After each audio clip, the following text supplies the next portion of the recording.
ndio hivyo Swaiba nakwambia. Hiyo siku nilipofika hapo, nikaona walaikum salam wangu. Uko na Swahibayo hapo? Karibu. Natamani vyapati mke wangu. Ushaanza. Kwa hiyo tumia unga wa dola nipate chapati nzuri kama kawaida. Mimi naenda jimwagia maji ili nataka kufika pale kibaoni kuna Sule nionane naye. Sawa, haina shida. Sasa Swaiba mimi mtako naona nimeshaletewa mapishi hapa. Mashaallah. Mumeo nawe? Ulibarikiwa dadangu. Nashukuru Mungu. Wakupenda dada. Mungu yanipenda. Mungu yanijali. Yaani nakumbuka tangu siku tulivyokuwa kuja kuniposa. Nipe. Walinipa mtihani. Nasema sisi tunataka tukujaribu kama wewe wajua kupika. Sijui vitu gani na gani. Kaambia ina shida. Kanongangu wa dola walitaka ugali. Kanongangu wa sima wa dola mwanangu. Nikampikia sima, nikamkarangia na samaki na mafuta ya dola. Basi hapo mwanangu. Na nakujua unavyopenda kupika shosti. Ngoja kupika. Sijui nini vile ndio vikarudi. Nashukuru Mungu yanipenda, yanijali, yaniachia matumizi. Nguo kama unavyoona tukienda harusini nitake nini mimi? Navaa alhamdulillah. Shukuru Mungu dadangu sio wenzio. Tutamani lakini pia unga na unga ni mzuri na yeye mwenyewe yaupenda. Yaani akitamani chapati tu mpaka anunue huu unga. Kwa sababu yeye na unga wa dola wa sima, unga wa dola wa ngano, mafuta ya dola ndio vitu anavyovipenda. Yaani ukitaka kumshika ni hapa. Basi onekana vitu vya dola viko bomba kabisa. Nami pia tabina mimi nijaribu. Yaani Swaiba bila kupoteza wakati mwanzo. Sio unajua upishi wa chapati atakayo umechulia umemakinika. Sasa ndio hivyo Swaiba, lakini pia alikuwa anasahau kukwambia. Mimi kesho nitaondoka, naenda kumsalimia mama, naenda kwa kama siku 2 hivi. Na huyo bwana anavyopenda vitu vya dola, unga wa dola. Sima ya dola, chapati za dola. Sijui pia itakuwaje. Lakini nitaka tu siku 2 alafu nitarudi. Sawa, haina shida. Mimi nipo tu shosti, ukienda ukirudi utanipata hapa. Kama naenda nitakuja kukuaga.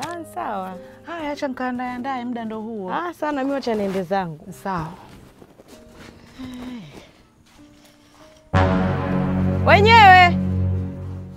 Wenyewe huku.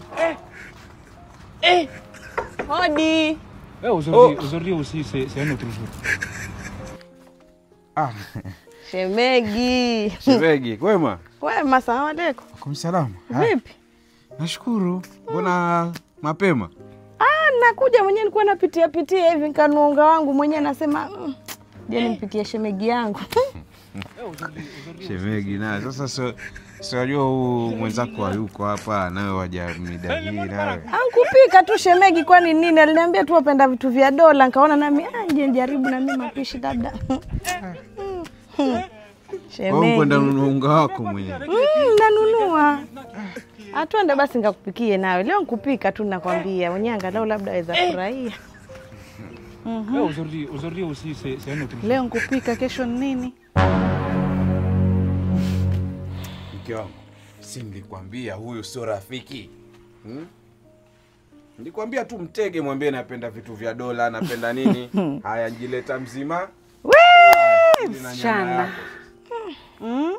Na viunga vyako mwenyewe wa sima na wangano.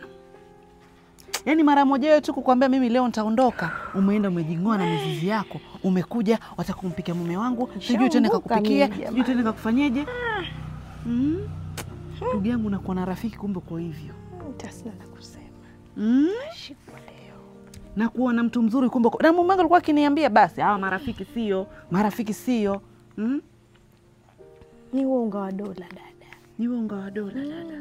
Yaani kukusifia tu mara moja. Yaani rafiki yangu mimi siamini kama wewe waweza nifanya kitu kama hicho wallahi. Niko kujaribu mwenye unga wa dola nione labda pia nami naweza pata huyo mume. Kwa hiyo wamtaka mume wangu.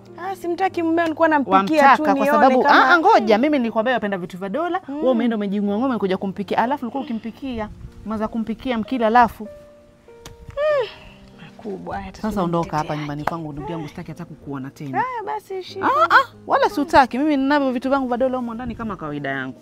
Wewe nenda ukajaribu nyumba nyingine. Hii nyumba ina mwenyewe. Haya, nitasemaje mimi ninaumbuka leo jamani. Marafiki wana shida. Na mume wangu alikuwa akiniambia basi urafiki yako sie, urafiki wako na shida. Yaani kumwambia tu nitaondoka tayari ashapata nafasi. Naenda mwana kwenda mie.